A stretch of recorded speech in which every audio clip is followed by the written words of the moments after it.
Jelang bulan puasa dan juga Ramadan, masyarakat khususnya di DKI Jakarta pasti sedang sibuk atau bingung mengatur keuangan karena tak banyak warga Jakarta yang cemas karena kenaikan harga bahan pokok menjelang bulan puasa ini.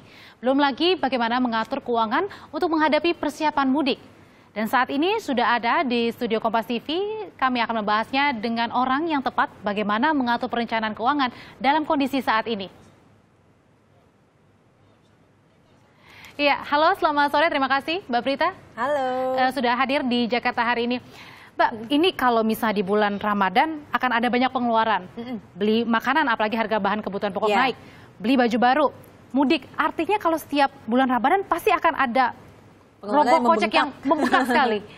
Ya, jadi memang fenomenanya setiap tahun seperti itu. Jadi kita tidak bisa pungkiri bahwa di bulan Ramadan memang pengeluaran banyak orang, banyak keluarga di Jakarta itu akan meningkat. Nah, salah satu faktor utamanya itu adalah masalah makanan. Padahal kadang-kadang kalau kita pikir di bulan Ramadan kan jumlah makanan yang kita konsumsi harusnya lebih sedikit.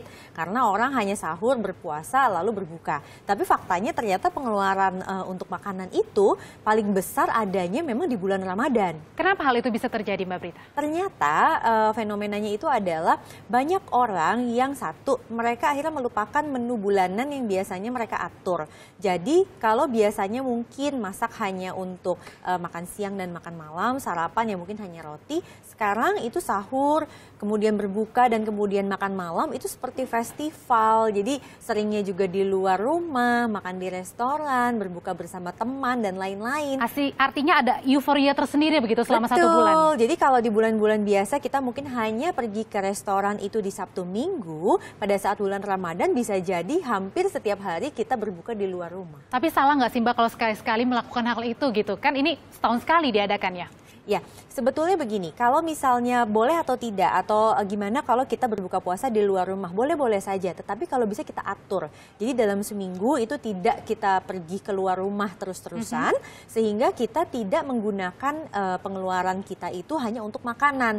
Bahayanya adalah di bulan Ramadan orang berpikir penghasilannya dia itu bertambah 2 kali lipat, karena ada gaji, ada THR. Padahal seharusnya gaji itu memang untuk keperluan harian sebulan, sedangkan THR adalah untuk keperluan yang lain lagi. Nah, ini menarik nih Mbak Prita, ketika ada THR biasanya orang pasti mengalokasikan THR ini tuh untuk dana 1 bulan, apalagi terutama nanti pada saat Idul Fitri. Artinya setiap kali ada THR itu akan habis Mbak, karena memang banyak keperluan. Iya, jadi memang kalau dihitung ya pasti keperluan selalu ada. Tinggal masalahnya bagaimana kita bijaksana dalam memprioritaskan pengeluaran tersebut. Bagaimana Mbak harus bijaksananya nih? Nah, pertama, pada saat kita mengalokasikan kan tadi sudah ada grafisnya bahwa rata-rata orang di Jakarta itu menggunakan THR untuk membeli makanan. Maka kita coba lihat lagi makanan seperti apa yang akan kita beli dan seberapa banyak tahun lalu itu yang tidak termakan atau basi.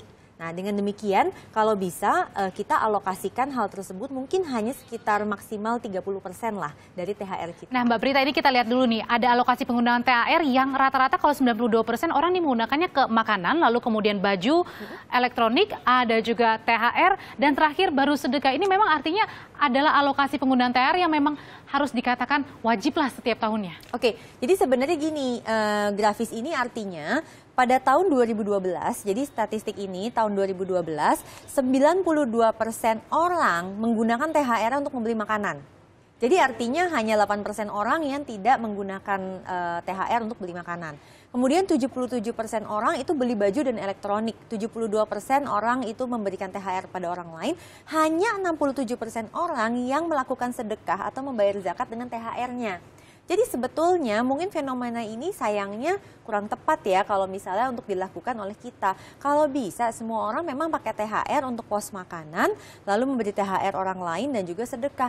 Kalau masalah baju dan elektronik kan gak harus semuanya baru juga pada saat kita memasuki Idul Fitri.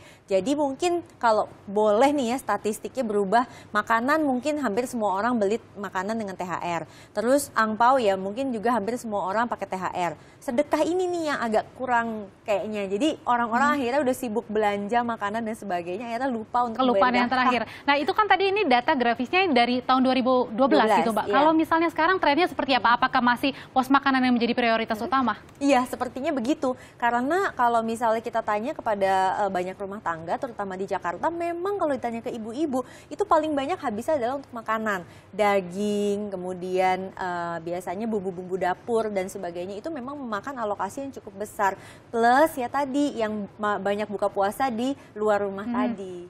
Lalu ini mengaturnya gimana nih Mbak, supaya artinya ketika misalnya memang bulan Ramadan kita kemudian bisa merayakan dengan baik, tetapi kemudian di satu sisi juga THR bisa ditabung nih. Nah, itu pertanyaan yang bagus sekali. Jadi THR ini sebisa mungkin kita ambil hanya 50% untuk keperluan Idul Fitri. Artinya kemungkinan besar bisa THR ini kita simpan? Harusnya bisa, karena itu adalah keputusan kita sendiri. Kita mau mudik kapan, mau berapa lama kita mudik. Karena kan selama mudik itu berarti kita juga membutuhkan pengeluaran. Nah, itu adalah gimana bijaksananya kita dalam melihat berapa THR yang akan kita dapat.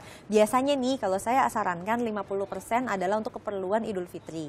Kemudian sekitar 10% itu bisa untuk sedekah dan zakat. Lalu 20% bisa untuk THR orang lain. Nah, sisanya itu terserah mau beli baju atau mau apa. Dan jangan lupa 10% itu kita alokasikan untuk keperluan tahun ini. Jadi kita bisa tabung atau kita bisa investasi kalau kita tidak punya keperluan di tahun ini. Nah kemudian kalau misalnya tadi kan ada beli baju baru, kemudian juga ada kadang orang mengganti elektronik lah, salah satunya HP yang paling sering kali ini. Ini sebenarnya sah-sah saja dilakukan atau tidak perlulah? Kan toh yang penting memang maknanya sendiri dari Idul Fitri. Iya, jangan sampai gini. Saya selalu bilang sama semua orang, jangan sampai yang Fitri itu hanya hatinya tetapi juga ikut kantongnya. Kantongnya kan artinya udah mulai dari nol lagi. Nah, kalau dengan demikian maka kita harus bijaksana. Pada saat kita mau mengganti gadget baru, apakah memang kita perlu? Lalu kemudian kalau kita mau beli pakaian, apakah harus semuanya?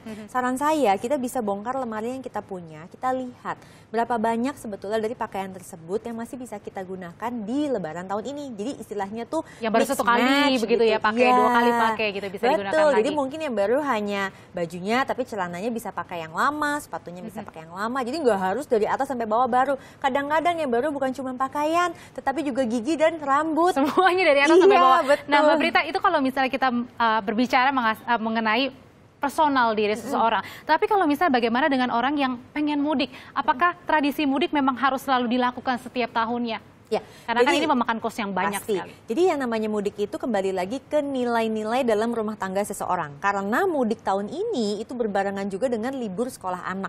Jadi bagaimana orang tua itu bijaksana dalam membeli tiket untuk keperluan mudik. Kalau mungkin baru sekarang beli tiket sepertinya sudah terlambat. Dalam arti Anda akan membeli dengan harga yang sangat tinggi.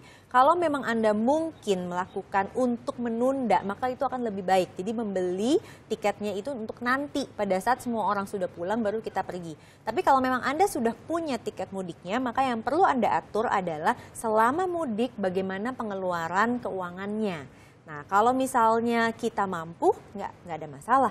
Tapi pada saat kita harus berutang untuk mudik, maka ini yang harus dihindari. Nah, Mbak Prita, kemudian kalau kita berbicara masalah gajian, ini untuk yang Ramadan kan di awal bulan. Lalu bagaimana sih menyiasatinya ketika bulan Idul Fitri, Ramadan, kita bisa mengalokasikan dana tersebut, tetapi di sisa-sisa tanggal tua ini kita kemudian bisa juga ya leluasa lah masih bisa menggunakan alokasi dana. Jadi caranya adalah kita harus membagi uang yang kita punya. Kalau orang zaman dulu mungkin pakai amplop. Kalau zaman sekarang kita bisa pakai pembagian rekening. Jadi misalnya masuk gaji 10, maka kita belah-belah nih. Untuk minggu pertama mungkin 3, minggu berikutnya karena mungkin pengeluarannya lebih sedikit mungkin 2, minggu berikutnya lagi 2,5, terakhir 2,5.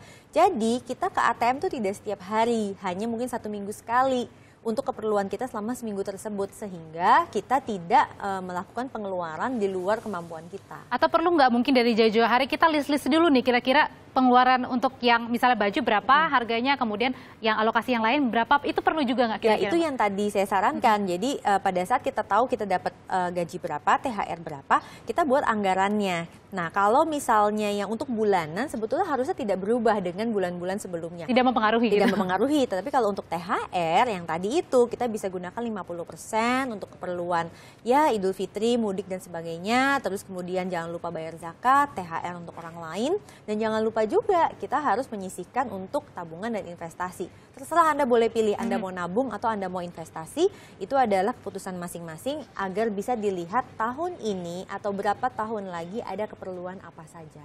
Nah kalau tadi kan berbicara masalah untuk mudik nih, harusnya kan dari berbulan-bulan yang jauh banget ini harus membeli tiket gitu agar tidak bengkak begitu. Nah tapi kalau misalnya memang ternyata keputusannya mendadak itu? Mendadak boleh saja asalkan ada uangnya. Artinya kalau memang Anda belum mengalokasikan sebelumnya, mungkin tahun ini tidak bisa beli baju lebaran yang baru. Atau tidak bisa beli gadget elektronik yang baru. Ada pilihan berarti? Iya, jadi pada saat dia belum merancang ini dari jauh-jauh hari, maka kan artinya dia akan membeli dengan harga yang lebih mahal dibandingkan dengan orang-orang lain yang sudah merencanakan jauh-jauh hari. Maka dia tidak bisa mendapatkan semuanya, mau tidak mau harus ada prioritas di situ. Nah kalau misalnya ada prioritas, ini kan berbicara kalau misalnya orang yang punya THR, kemudian juga mungkin rezeki yang lebih. Tetapi bagaimana caranya memaknai Idul Fitri kemudian kepada orang-orang yang mungkin ya biasa-biasa saja gitu Mbak, tetapi maknanya tetap dapat.